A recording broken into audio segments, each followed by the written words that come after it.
At this time, I'm going to call Donna forward so that we may have our ministry moment. Donna.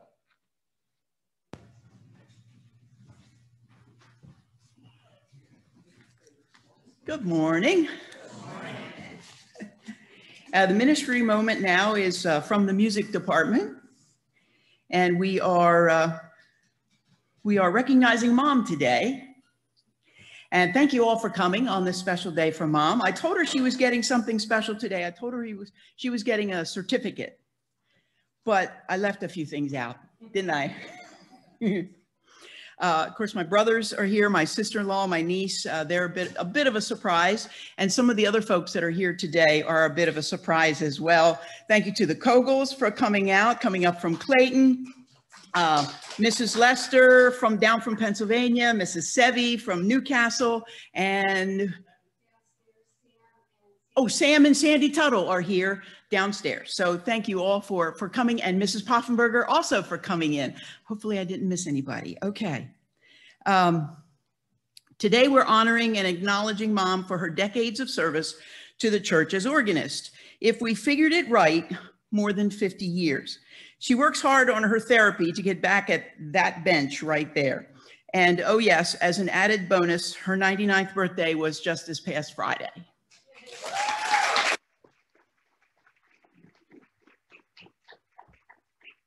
Mom and Dad started coming to St. George's Church in 1957, I believe.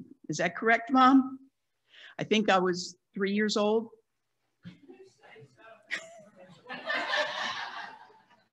Okay, yeah, it was 1957. I think I was 3. Please don't do the math, okay? It seems like it because they never left. At the time, Alma Morrow was the organist, but Alma retired from playing the organ around 1968. Mom just remembers that it was during the time that Dave Paul was the minister here. She always maintained that she played the piano, not the organ, but she'd be happy to give it a try. And so it began over 50 years ago. In the 70s, she started trading off with Diane Baker. They would alternate months to ease the commitment a bit, but truth be told, they were both here most every Sunday. So whoever wasn't playing the organ at the time would play the piano. Folks really like to hear both instruments playing at the same time, so that became a thing here at St. George's. When the hymns were sung, the organ and the piano were played. Mom has been called on to play for funerals and for weddings. And when it comes to weddings, there may be a few in attendance out here today that could raise their hand and say that Mom played at their wedding. Dawn and Jerry Lowe, Dorothy Cleaver's daughter, Nancy, Jim and Sue Guestwicki, and Diane and Ed Baker, and so many, many more. If you ask her, she could probably come up with a lot more names because she's got a better memory than I do. Even some vow renewals like Bert and Connie Murray, if any of you remember them. I asked our church family and friends to share any memories that they might have of the years that Mom has played the organ, and a few sent some notes. And here's the first one. This isn't an organ memory, it's a piano memory, and it's more than 50 years old. I remember how before Sunday school in the early 60s, the students would stand around an upright piano on the back wall next to the kitchen and sing while Mrs. Cavender played. I also looked forward to this, enjoyed it very much, and still remember the songs.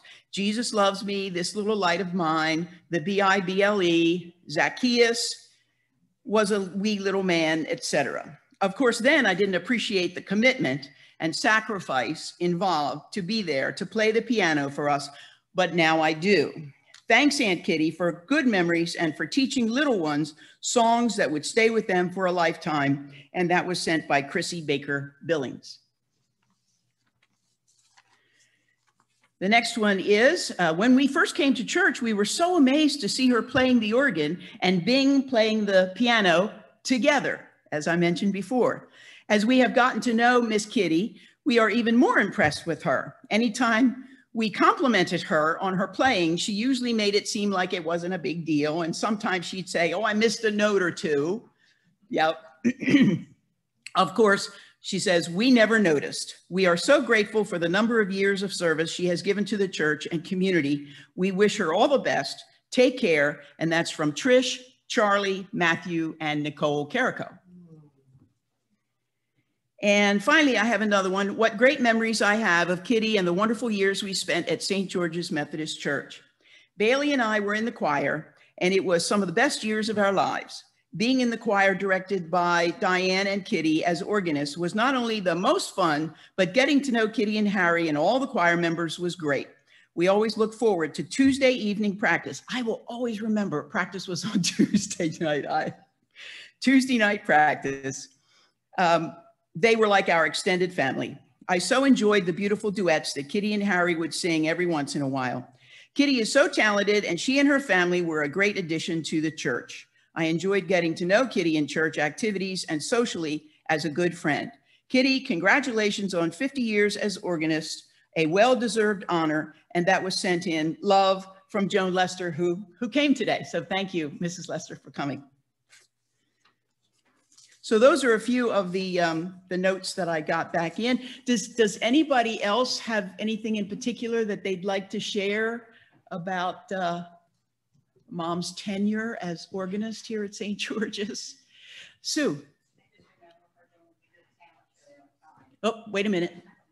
Yes, you do. Oh, okay. I just remember, I don't know what year it was, but we had a talent show and your mom did the teddy bear. The teddy bear song. The teddy bear song with the teddy bear. And she was all dressed like a teddy bear. She was dressed up like a teddy bear. Yes. Anyone else? Oh, Mrs. Poffenberger right back there. I remember the Halloween parties. We couldn't have a Halloween party without Kitty on the piano as the kids marched around. Yes. And usually Mr. Cavender, Uncle Bud, was dressed up.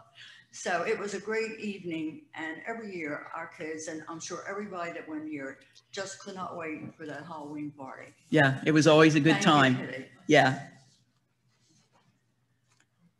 Anybody else? No? Okay, well, I did the best I could. I put together a little video. So Mom, can you see the screen? Okay. All right, Kent.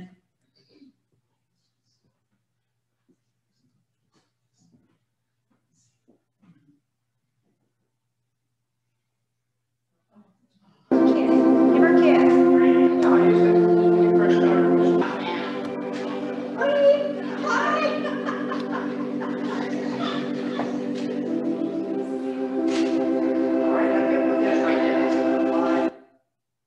And that's Chrissy Billings, who was singing at the wedding.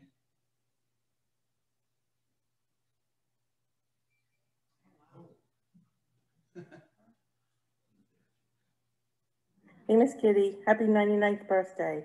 I just want to say that if music is food for the soul, you have been feeding our souls for a long time, and thank you.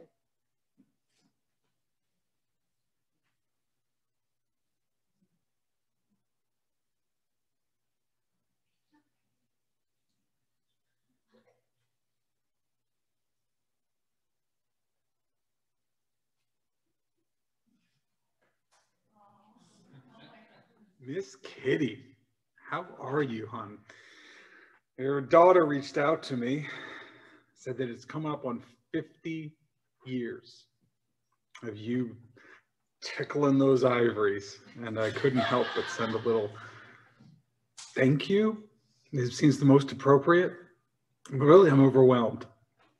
You have been dazzling people and helping them worship for over 50 years. Wow. I know in my time at St. George's, you were such a blessing to the congregation and to me. Knowing that you were there, even if you weren't playing, just because you were there, made it such a more worshipful experience. So thank you. Thank you for giving to the community in that way. And for so long, for making that community feel like home. with your playing, with your laughter, with your wit that's still as sharp as ever, as I hear. Just your goodness. So thank you, and God bless you.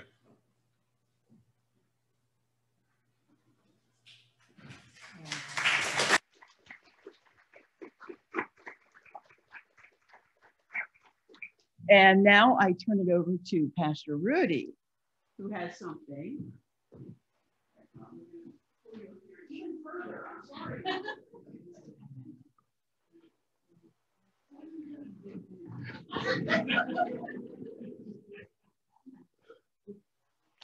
I know all of this is such a shock to you, but however,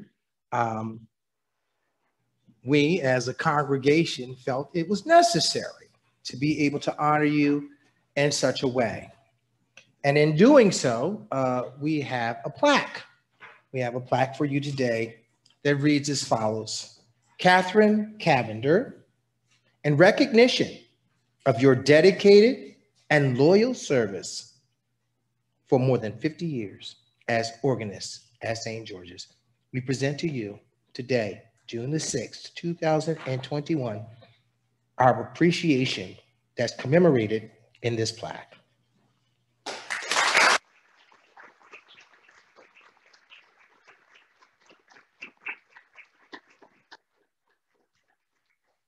Do you have some words you'd like to share? Yes, I do.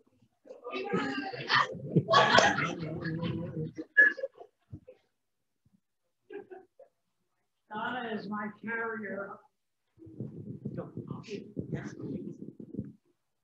My hands don't work as well as they used to. I would still be playing the organ. I loved every minute of it, but I can't reach with this hand, so I can't play the left hand at all. I can reach with this one, but my stroke just did away with this left hand. But thank you so much. This is so nice. And it's so good to see all these people, especially Joan Lester, and people that I haven't seen for such a long time. And they haven't changed it a bit. I haven't either. Right. But thank you very much.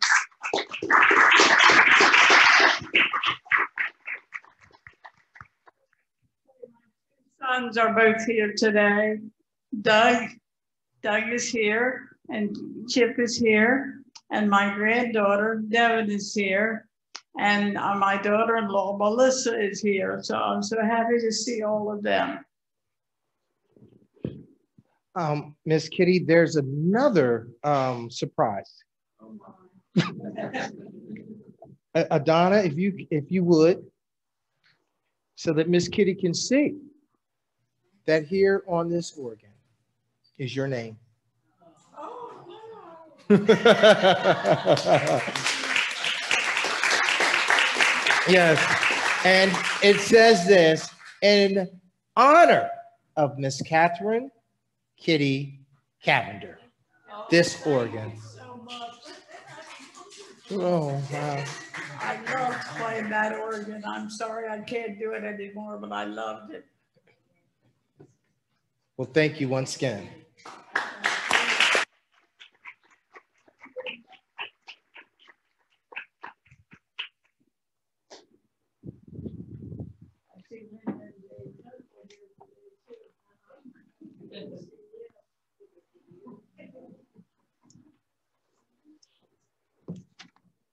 No, I'm done. One last thing on our hymn of recognition. If you would all join us in singing "To God Be the Glory."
worship service. Before we get too far down the line, Miss Kitty, the pink carnations on the organ are donated by the Dorn family, and they want to wish you well. They would be able to be with us today, so just want you to make sure you take them home now. I always like to do a little bit of a historic look at things. You know, Miss Kitty came into this world in 1922. So what was 1922 like for us who weren't there? The Soviet Union was formed in 1922. Prohibition was the law of the land, and so the law was strengthened. Wimbledon became a championship for the first time.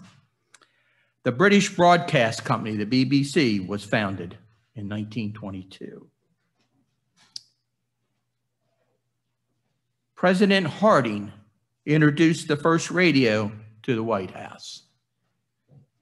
And the state of Massachusetts, it's hard to believe this, opened all its public offices to women for the first time in 1922. Doesn't seem possible, does it? The Lincoln Memorial in Washington, D.C. was dedicated just a couple weeks before Miss Kitty was born. That's hard to believe, isn't it? The first issue of Reader's Digest magazine was published. Here's a couple cost of living things that we all can relate to. A bottle of soda was 10 cents, but a bottle of ketchup was 20 cents. Haircuts for men and women was 25 cents. A sleeper sofa was $18. The average cost of a new home was $8,000. Yeah. A new car was $525. But you got to keep it in perspective. The average income was $2,160. And of course, in 1922, we got Miss Kitty, priceless.